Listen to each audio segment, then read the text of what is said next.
Joining me to discuss, political analyst Rich Rubino. Rich, very good morning to you. Thanks so much for joining us on this. Good morning.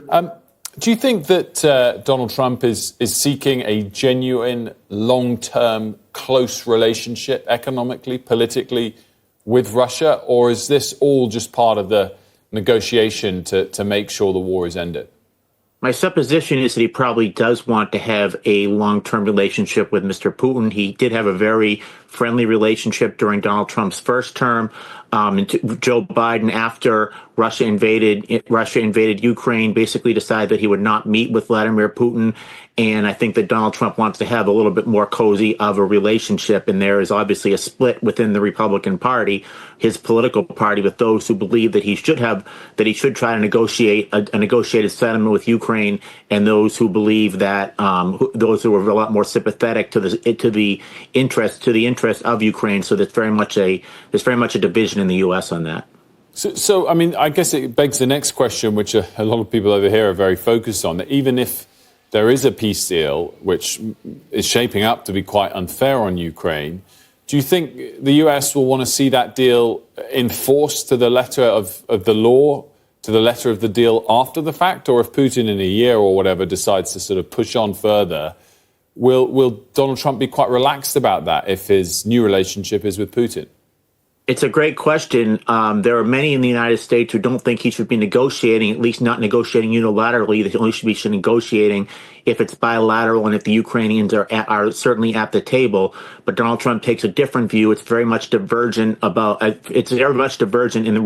the Republican Party always stood for, which was kind of an activist, interventionist foreign policy. Donald Trump is saying essentially that the United States needs to work toward a negotiated settlement. Now, once that settlement, if it's a settlement that's favored toward Russia, then the question is always, does that mean that Russia will stop at the demands for will stop at the Ukraine, or will they continue to try? Will they potentially try to go in after there is some sort of a settlement? And I think that the chances of that, we really don't know, but that's certainly a $64,000 question.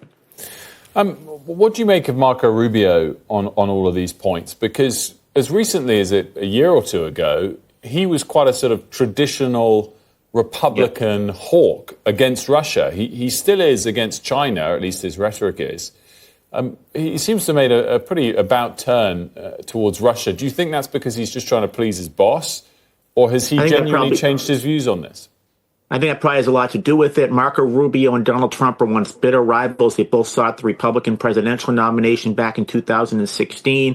I think Marco Rubio, who is very much an interventionist and a hawk, if you will, on foreign policy, probably thought that his views were going to prevail in the Republican Party. They basically had been the Republican Party's prevailing orthodoxy going back to when Dwight Eisenhower won in 1952 over a more non-interventionist candidate, Robert Taft.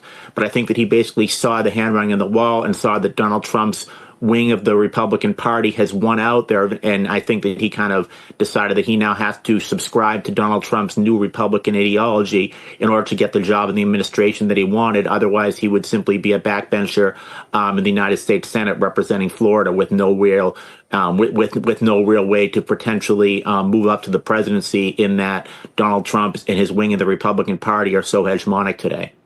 What about towards China? I mean, Mike Waltz was pictured, obviously, with Marco Rubio yesterday, and some of the sound bites we've heard. They've been incredibly tough in their rhetoric on China. Is appeasing Russia aligned with being strong on China, or is it purposefully trying to make sure Russia and China don't remain too close for too long? It's quite hard to work out the thinking there.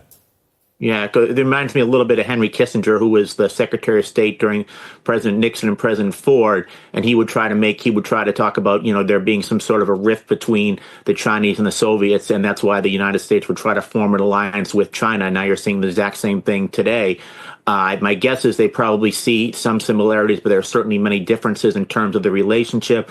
One thing about Donald Trump and many what you call paleo-conservatives, those are conservatives who favor a less interventionist foreign policy, is that they do tend to take a more hard line on the communist regime in China, and they seem to be more sympathetic to the regimes like the regime in Russia, regimes that are not necessarily communist. So it's very interesting, but my guess is that Marco Rubio is just kind of following the lead of President Trump, and he can continue his tough stance on China, but he cannot continue that on Russia. He's really kind of transmogrified himself ideologically there. What chance does Prime Minister Starmer have to change Donald Trump's view on some of these issues when he meets him next week?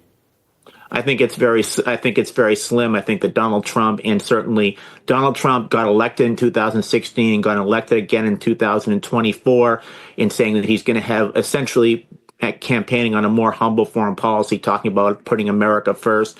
It's very hard to see a scenario where really any other world leader can kind of get to Donald Trump and change that ideology. As a matter of fact, he might even, potentially go to his social media platform and try to go after people, go after prime ministers, go after leaders that try to